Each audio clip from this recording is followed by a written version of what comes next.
I would like to speak about what we are doing in ASEAN in terms of recovery and rehabilitation, and I will be very precise just to focus on one thing that we are doing in the Philippines.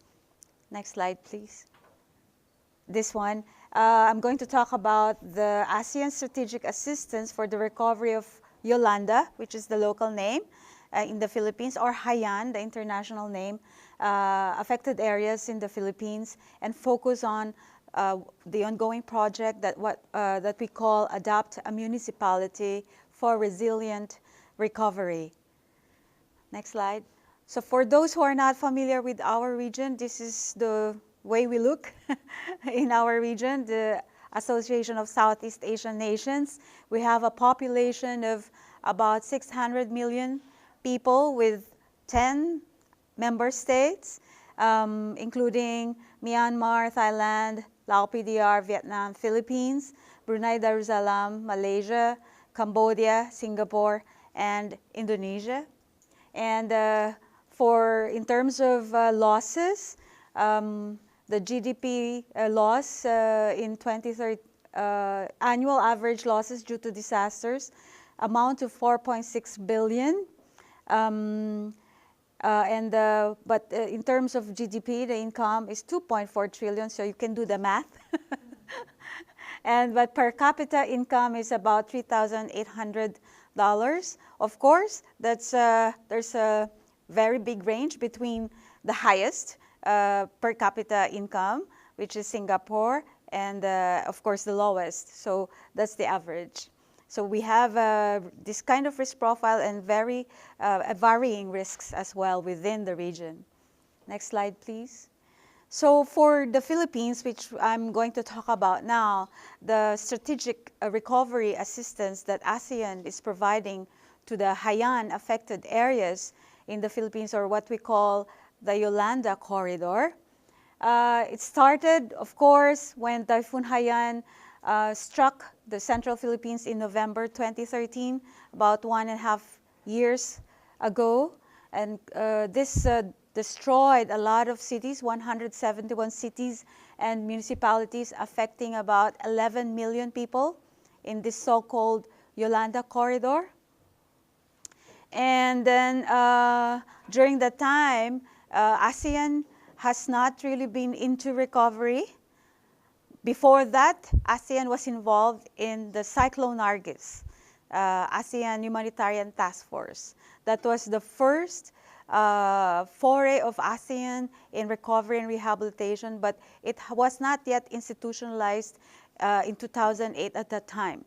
So when Typhoon Haiyan hit the Philippines, the Secretary General of ASEAN recommended a program, this program, the ASEAN Assistance for Recovery of Haiyan affected areas in the Philippines. And then following that recommendation, ASEAN, as an intergovernmental organization, organized a regional conference to sustain the interest and support of the international community for the recovery of the affected areas. This conference was already a year after Haiyan, around August last year. Because by the time, as we know, a lot of response organizations have been moving out and transitioning to early recovery. And so it was decided to further drum up support for the recovery, the long-term recovery and rehabilitation of Haiyan affected areas. And then finally, in the region, the terms of reference of the Secretary General came out and welcomed by the leaders of ASEAN member states. And that means the Secretary General is now mandated officially to be called the ASEAN Humanitarian Assistance Coordinator. This was in 2014, and his mandate as ASEAN Humanitarian Assistance Coordinator includes not only response, but also recovery. So this is something, some kind of breakthrough for ASEAN as an intergovernmental organization. Next slide. So given that institutional background about ASEAN and the history of ASEAN in recovery, we came up with these 4 components for the strategic assistance in the Philippines, for the Philippines. As I mentioned, there's this high-level conference, and that was to continue the interest of the international community in supporting recovery activities in the Philippines. And then there's a technical workshop. And the technical workshop basically, like what the good mayor said, to learn from one another. At the national level, the national agencies learned from, of the Philippines, learned from the different national disaster management organizations of the different countries which were badly affected by disasters such as Thailand, for example, after the Great Thailand Floods, 2011, and from Indonesia, from the Aceh disaster, and of course, from Cyclone Nargis in Myanmar. So this was the technical workshop that came after the conference. And then to sustain this kind of assistance during this period, as other organizations, international organizations, retreat and pack up their stuff and leave the communities behind after the response period, we had a stakeholders meeting only a few months ago in February. And the stakeholders meeting, compared to the technical workshop, included basically focused on the local communities this time around.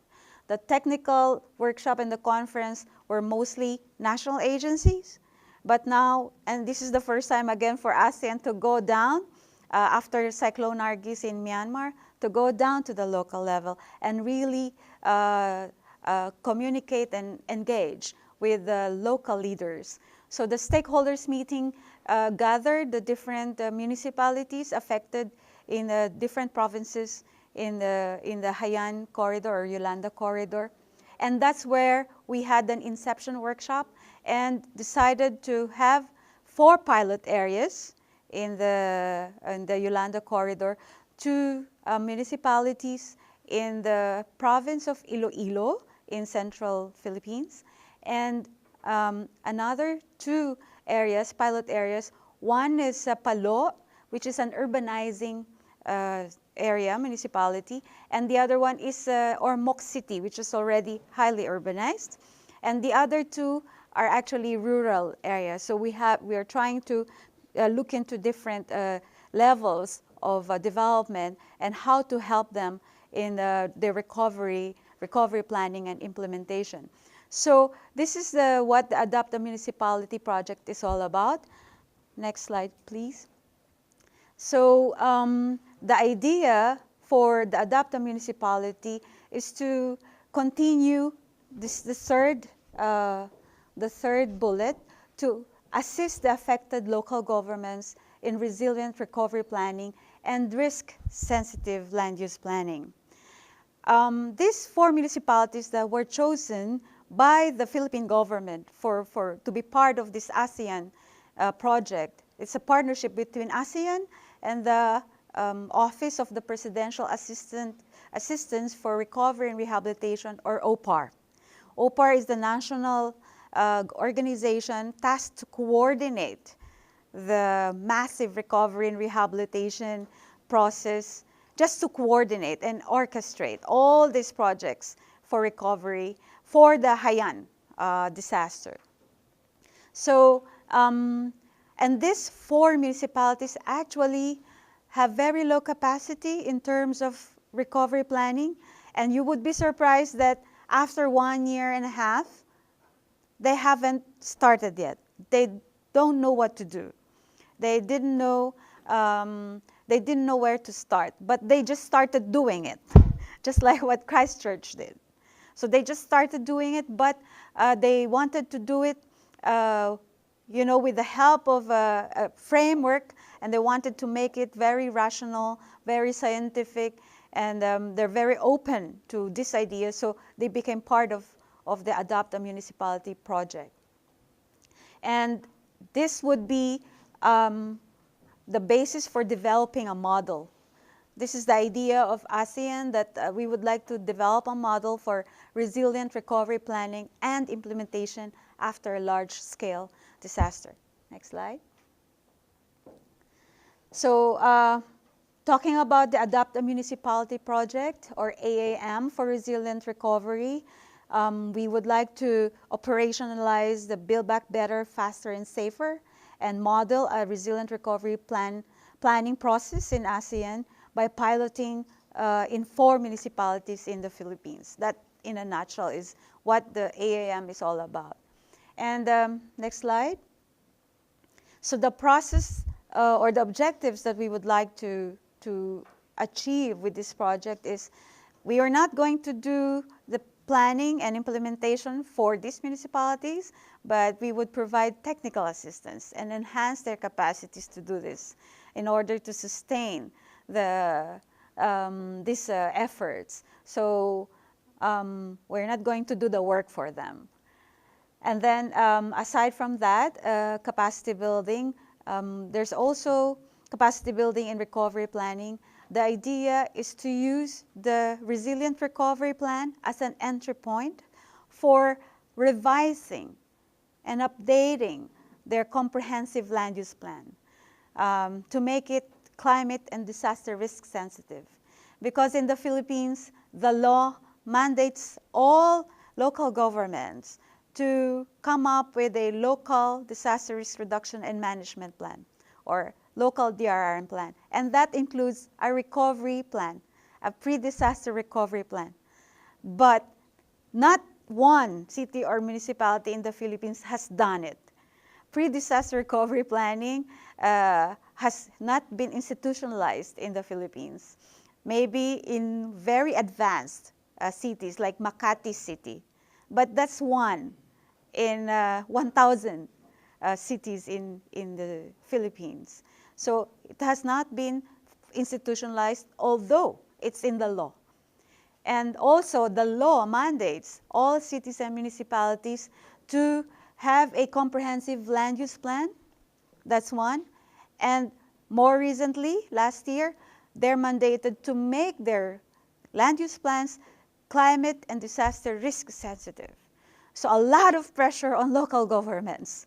And the problem is they don't have the capacity to do all these things, although they would like to. So the intervention is to provide technical assistance and enhance their capacities. So using the recovery plan, a resilient recovery plan, as an entry point to update their existing land use plans. And we're using the existing institutional arrangements, exactly. We're not creating new processes and new institutional and implementation arrangements. No, we're working through their existing institutional structures and processes and systems. And therefore, it would take some time. The project would take about 5 months, 5 to 6 months, because it goes through the adoption of the local council and all these consultations, et cetera, et cetera. So it would take about 6 months to finish the resilient recovery plan and the updated comprehensive land use plan, which is risk sensitive. And then after that, the technical assistance from ASEAN would continue. We say end to end. We just don't plan, but we will help them implement the plans by resource mobilization. So ASEAN will not implement the plan, but we will help them mobilize resources to implement the plan. That's my last slide. Thank you very much.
Ooh. Okay, I have to stand over here then. Okay, I can carry it. Ooh. Thank you very much, Dr. Marquesa. I capture very well some of your messages. I see that the Philippines has legislation in disaster management law. Yes, yes. And that legislation is going to the local governments, but it is not yet well translated into action. So we have legislation, we have an experience of legislation, but we need this legislation to really get into translated into action.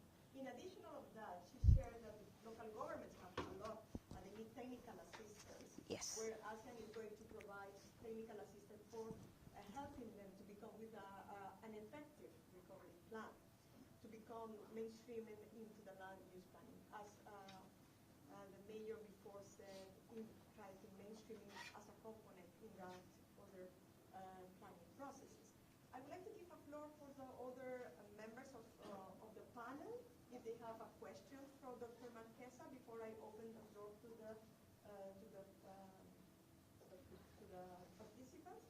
And let me introduce also Mr. Roy Barbosa. Oh. Who is one of our speakers today.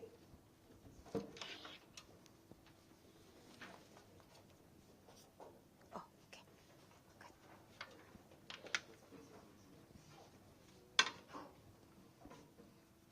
Roy Barbosa is the Executive Secretary of CEPEDENAC, which is the coordination mechanism for Central American countries in disaster prevention. I will welcome to our panel today at the IRP event, and I give the floor to any of the members if you have a question for Dr. Marquesa. Thank you.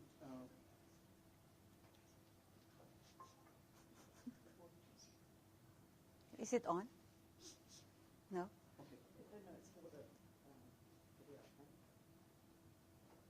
Is it working? Is it working? Oh, no talk. Ah, okay.